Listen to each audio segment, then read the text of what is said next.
പിതാമകൻ നാൻകടവുൾ പോലുള്ള മികച്ച സിനിമകൾ സമ്മാനിച്ച ബാലയുടെ സംവിധാനത്തിൽ ഇന്ന് തിയേറ്ററുകളിലേക്ക് എത്തിയ സിനിമയാണ് വണങ്ങാൻ.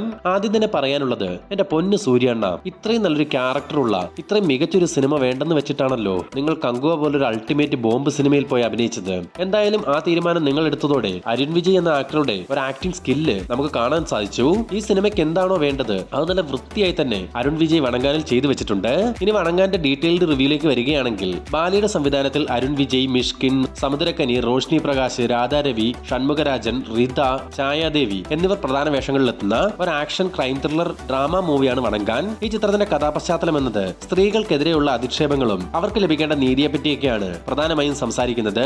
ബാല സിനിമ എന്ന് പറയുമ്പോൾ തന്നെ ചിന്തിക്കാമല്ലോ, കഥയ്ക്കുള്ളിൽ വമ്പൻ ട്വിസ്റ്റുകളോ വൺ ടേണിംഗ് പോയിന്റുകളോ അങ്ങനെ ഒന്നും തന്നെ ഇല്ല. പക്ക റിയലിസ്റ്റിക് ആയി എടുത്തു വെച്ചിരിക്കുന്ന ഒരു സിനിമ.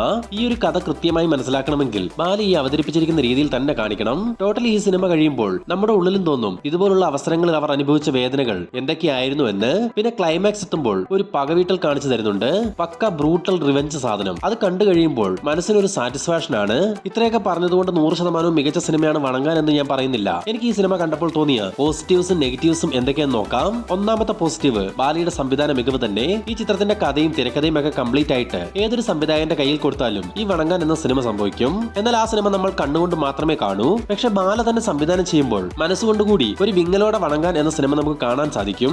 ആ വ്യത്യാസം എന്തെന്ന് സിനിമ കണ്ടവർക്ക് തീർച്ചയായിട്ടും ഇപ്പോൾ മനസ്സിലായിട്ടുണ്ടാവും. രണ്ടാമത്തെ പോസിറ്റീവ്, അരുൺ വിജയുടെ പെർഫോമൻസ് തന്നെ. ചെവിയും കേൾക്കില്ല, സംസാരിക്കാനും സാധിക്കാത്ത ഒരു കഥാപാത്രത്തെയാണ് അരുൺ വിജയ് അവതരിപ്പിച്ചിരിക്കുന്നത്.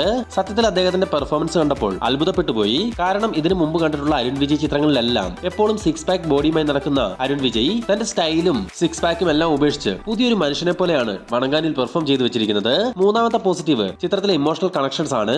സഹോദര സഹോദരി ബന്ധം, പ്രണയം, സൗഹൃദം, പ്രതികാരം, നിസ്സഹായത, സർവൈവൽ, അങ്ങനെ ഒരു മനുഷ്യന് വന്നു ചേരാവുന്ന പല ഇമോഷൻസിനെയും ഈ സിനിമയ്ക്കുള്ളിൽ ബ്ലെൻഡ് ചെയ്തിരിക്കുന്ന രീതി വളരെ മനോഹരമായിട്ടുണ്ടായിരുന്നു. അതുപോലെ ടെക്നിക്കൽ സൈഡിലാണെങ്കിലും makeup, music, camera work, editing അങ്ങനെ തുടങ്ങി ടെക്നിക്കൽ സൈഡിലുള്ളവരെ കൊണ്ടെല്ലാം ശരിക്കും ബാല പണിയെടുപ്പിച്ചിട്ടുണ്ട്. ഇനി നെഗറ്റീവിലേക്ക് വന്നാൽ, എനിക്ക് ഒരേ ഒരു നെഗറ്റീവാണ് പ്രധാനമായും തോന്നിയത്. സിനിമ തുടങ്ങി കഥാപാത്രങ്ങളെയും ആ സിറ്റുവേഷനും ആ സ്ഥലവും ഒക്കെ കാണിച്ചു തന്ന ശേഷം മെയിൻ പോയിന്റിലേക്ക് സിനിമ എത്താൻ കുറച്ച് ഇഴഞ്ഞതുപോലെ തോന്നി. കൃത്യമായി പറഞ്ഞാൽ ഇന്റർവെൽ വരെ കുറച്ച് ലാഗ് അടിച്ചാണ് കണ്ടിരുന്നത്. പക്ഷെ അവിടെ നിന്ന് അങ്ങോട്ട് ഗ്രാഫ് ഉയർന്നു തന്നെയാണ് സിനിമയുടെ ക്ലൈമാക്സ് വരെയും ഓരോ സീനും കടന്നു പോകുന്നത്. പിന്നെ ക്ലൈമാക്സിന് ശേഷം ആ ഒരു ജഡ്ജ്മെന്റ് ഒക്കെ നടത്തിയതിന് പിന്നാലെ അതിന്റെ ഒരു ഇമോഷൻസ് കാണിക്കാൻ വീണ്ടും 10 മിനിറ്റോളം സിനിമ മുന്നോട്ട് പോകുന്നുണ്ട്. ബാലയുടെ മിക്ക സിനിമകളിലും അങ്ങനെ ഒരു പോർഷൻ ഉള്ളതാണ്. പക്ഷെ ഈ ഒരു കാലഘട്ടത്തിൽ അതിന്റെ ആവശ്യമുണ്ടോ എന്ന് തോന്നി. പിന്നെ പറയാനുള്ളത്, എന്തുകൊണ്ടായിരിക്കും സൂര്യ ഈ സിനിമ വേണ്ടെന്ന് വെച്ചതെന്ന് ഒരു പിടിയും കിട്ടുന്നില്ല.